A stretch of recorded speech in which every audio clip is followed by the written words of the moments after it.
So during Apple's recent conference, a lot of things were announced. But one of the most amazing is barely being talked about.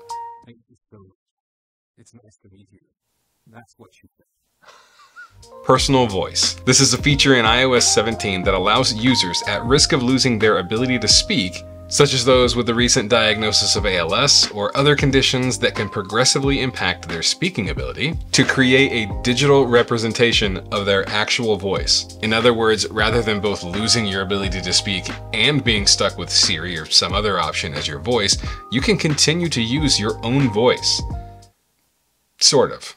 To be honest, Apple's accessibility features don't get enough attention. When I worked at the Apple Store, interacting with customers who relied on these features was always a highlight. For whatever reason, these people who I helped were always just amazing individuals. But I also got to see features like these in action and just how intuitive and carefully crafted they are. To create a personal voice, users can record 15 minutes of audio on their iPhone or iPad by reading a randomized set of text prompts. And I mean, random. Should you really leave your shoes on the stairs? At the time, the Cardinals were one of the weakest teams in the National League. No matter the time of day, I'll happily eat a cookie. About 80% of all people are right-footed. Bravo! That kid is talented!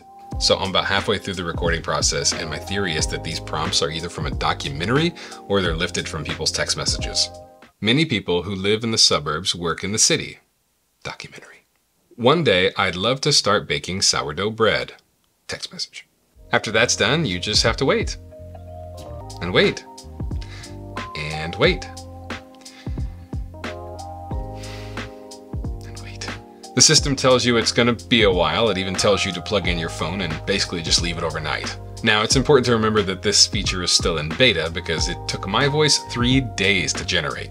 To use your newly created digital voice, you'll need to navigate over to Live Speech, another new feature in iOS 17. Here, you can select your new voice and even set up commonly used phrases ahead of time. Overall, it's really pretty impressive. It could be a bit more expressive, but it's wild to think that this kind of tech is now available to anyone with an iPhone. And having seen the impact that these kinds of features make in the lives of those people that rely on them, that's pretty awesome. Hey, I hope you found this helpful. If you want more content like this, let me know by either liking the video or subscribing. Thank you so much for watching.